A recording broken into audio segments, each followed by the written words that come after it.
En Estados Unidos, el fiscal especial que lleva el caso por el asalto al Capitolio presentó una nueva acusación contra el expresidente Donald Trump, en la que se mantienen los 4 cargos como el de conspiración para obstruir un procedimiento oficial, pero intentando adaptarse al dictamen de la Corte Suprema sobre la inmunidad parcial del exmandatario.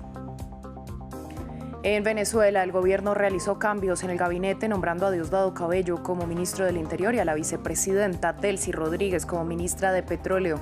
Esto en medio de la tensión con la oposición, que continúa denunciando persecución tras el arresto de Perkins Rocha, asesor jurídico de la Plataforma Unitaria Democrática, el principal bloque opositor. En México, el presidente Andrés Manuel López Obrador anunció una pausa en las relaciones con Estados Unidos y Canadá en medio de la tensión por la reforma judicial, que el lunes superó la primera votación en Comisión de Diputados. Posteriormente, la canciller mexicana matizó la declaración, asegurando que las relaciones diarias de base se mantienen fluidas con ambas naciones. A ustedes gracias por continuar con nosotros en France 24. Soy Valentina Torres Sánchez y es un gusto acompañarlos. Comenzamos en Estados Unidos, donde el fiscal Jack Smith, responsable del caso del asalto al Capitolio, presentó una acusación modificada contra el expresidente Donald Trump, que se adapta al dictamen de la Corte Suprema que le dio inmunidad parcial a Trump. Se mantienen los 4 cargos originales, pero se rebajan las acusaciones contra el ex jefe de Estado. Desde Nueva York, Mamen Sala, corresponsal de France 24, nos explica más de la nueva acusación. Sí, lo que estamos viendo se trata de una revisión contra Donald Trump por 4 cargos relacionados con su intento de anular las elecciones del 2020. Como recordarán, a principios de julio el Tribunal Supremo dictó una doctrina de inmunidad contra los presidentes durante actos oficiales. Pues bien, lo que el fiscal especial Jack Smith está tratando de hacer con esta nueva acusación es ajustarse a esa doctrina de inmunidad, es decir, eliminar aquellos actos que puedan ser considerados que se llevaron a cabo durante un evento o acto oficial. El escrito de la acusación pasa de 45 a 39 páginas porque se han eliminado acusaciones como, por ejemplo, las conversaciones que mantuvo Donald Trump con el exsecretario del Departamento de Justicia, Jeffrey Clark, porque se consideran oficiales. Ya lo dijo en su día el Tribunal Supremo. Sin embargo, la Fiscalía no está de acuerdo con que se consideren actos oficiales esa presión que Donald Trump ejerció sobre algunos funcionarios para que corrieran la voz de un rumor de que estaba habiendo fraude electoral. Así pues, el fiscal especial Jack Smith ha rehecho esta acusación justo un día después de que haya recurrido el archivo de la causa que Donald Trump tiene pendiente en Florida, la que está relacionada con esos documentos clasificados que se encontraron en su mansión de Mar-a-Lago. Vamos a Venezuela porque Nicolás Maduro anunció cambios en su gabinete un mes después de las controvertidas elecciones del 28 de julio, en las cuales el Tribunal Supremo reconoció el triunfo del chavismo, un resultado condenado por la oposición y parte de la comunidad internacional. Con estos cambios, Maduro intenta ratificar su liderazgo. Andrés Triviño tiene el resumen de los cambios. Luego de ratificar en distintas instancias su cargo como presidente de Venezuela, Nicolás Maduro ha decidido mover las fichas de su tablero político con cambios en el gobierno. Diosdado Cabello, considerado el número 2 del chavismo, rotará de cargo una vez más.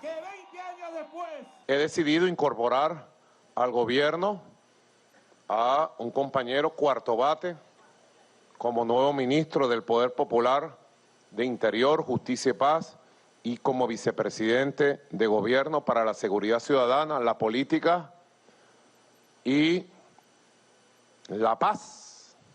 Se trata del capitán bolivariano Diosdado Cabello Rondón, nuevo ministro del Poder Popular de Interior, Justicia y Paz y vicepresidente de Gobierno.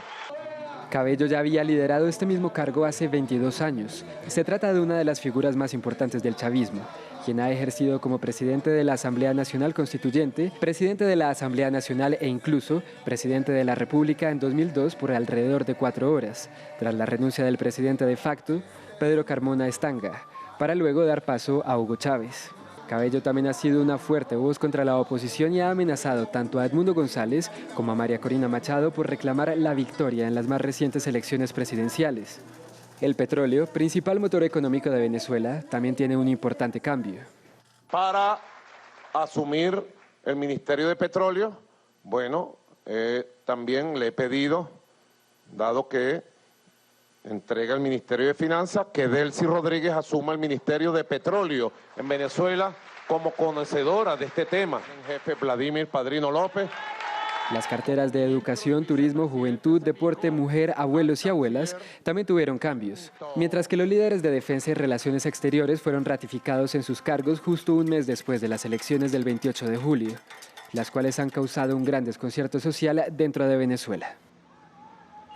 En México, el presidente saliente Andrés Manuel López Obrador anunció una suspensión temporal en las relaciones con Estados Unidos y Canadá ante la oposición pública de sus embajadores en Ciudad de México contra la reforma judicial. El embajador Ken Salazar respondió con una nota diplomática en la que indica que Washington entiende el concepto de reforma judicial, pero precisa que preocupa mucho que la iniciativa, que contempla la elección popular de jueces, no aborde la corrupción del órgano ni fortalezca el Poder Judicial. Posteriormente, la canciller mexicana Alicia Bárcena matizó la declaración asegurando que las relaciones diarias de base se mantienen fluidas con ambas naciones. Luis Muñoz nos amplía. Sí, México se dará un tiempo con Estados Unidos y Canadá. Fue el anuncio del presidente saliente Andrés Manuel López Obrador. Esto después de las críticas de Estados Unidos y Canadá ante una reforma judicial con la que se pretende que los jueces sean escogidos por voto popular. Pero ¿cómo le vamos a permitir que él opine que está mal lo que estamos haciendo? ¿Cómo es la relación con él ahorita, en este momento, presidente? Es buena, pero está en pausa. ¿Pausar significa que ya no puede venir? Pausar significa que vamos a darnos nuestro tiempo. Desde el gobierno aseguran que la reforma impulsará la democracia y aumentará el servicio público. Los críticos argumentan que sesgará el poder a favor del Ejecutivo, cortará carreras de jueces y aseguran que los tribunales serán susceptibles a la influencia criminal. Una de las opositoras a la reforma, Idalia Pérez, secretaria del Tribunal Colegiado en el Poder Judicial de la Federación, respondió en France 24 al anuncio de López Obrador. Absolutamente no es proporcional la reacción porque México es un país que por historia siempre ha sido con relaciones internacionales y diplomacia pues muy destacada. También formamos parte del sistema interamericano de derechos humanos. México incluso ha tenido ya 3 presidentes de la Corte Interamericana de Derechos Humanos. Tanto el embajador de Estados Unidos en México, Ken Salazar, como el de Canadá, Graham Clark, advirtieron sobre los efectos para las relaciones comerciales, algo que desde el oficialismo califican de injerencia. Eso, cuando México y Estados Unidos son los principales socios comerciales entre sí. Apoyando el Estado de Derecho. Cambiamos de tema y hablamos de la polémica que continúa tras la detención de Pavel Durov, el director ejecutivo de Telegram en Francia.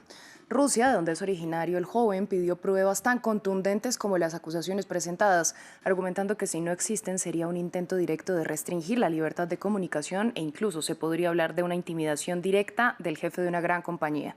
Para analizar el panorama conectamos con Miguel Ávila, él es abogado penalista, especialista en ciberseguridad. Le doy la bienvenida a France 24.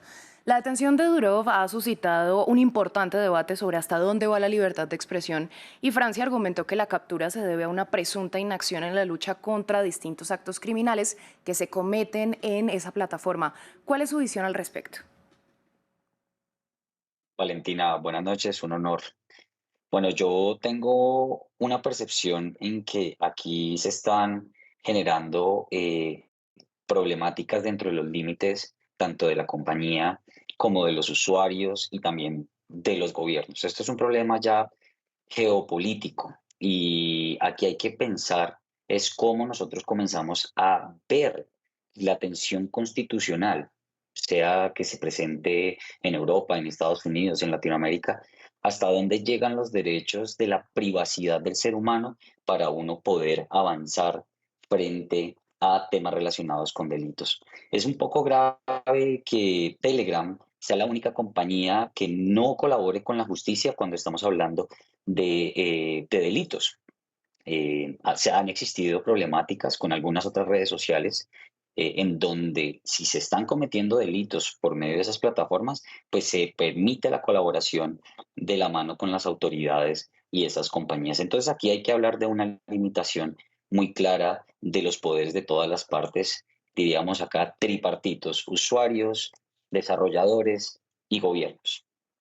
Bueno, justamente en este contexto, Mark Zuckerberg, el director ejecutivo de Meta Platforms, que es dueña de Facebook, Instagram y WhatsApp, pues reconoció que durante la pandemia de COVID-19 cedió ante las presiones del gobierno Biden para eliminar contenido y que su objetivo es ser neutral en esta época electoral.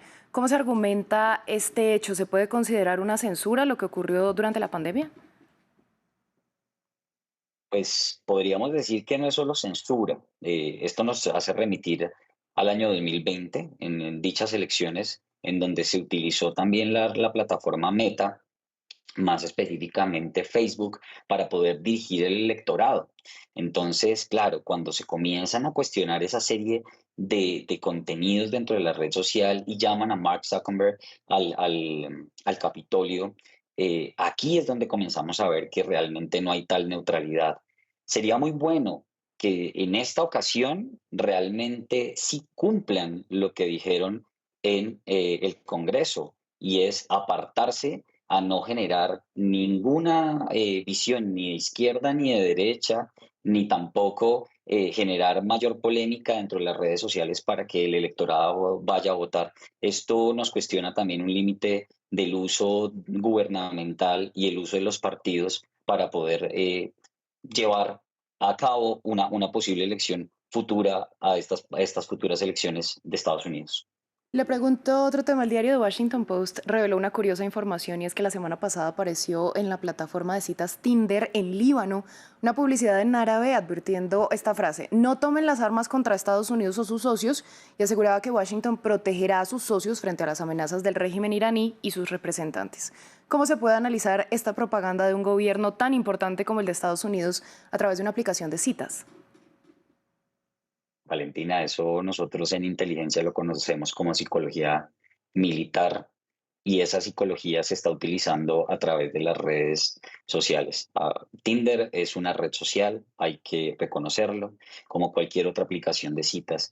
Y el simple hecho que los gobiernos estén utilizando estas aplicaciones para mandar mensajes claros a que la gente se alíe o no a evitar de alguna u otra manera actos terroristas o actos que estén en contra de cualquier ejército, pues aquí evidentemente estamos ya invadiendo toda una privacidad hasta de los usuarios. Tengo entendido claramente que estas informaciones y estas publicidades fueron retiradas después de que los moderadores de Tinder pues vieron que había dicha publicidad paga, pero lo complicado aquí es comenzar a utilizar la psicología militar por medio de estas aplicaciones para evitar pues posibles actos. Esto es un poco complicado digamos, de manejar, pero creería que deberíamos buscar mecanismos legales para evitar que esto se presente para todos los usuarios.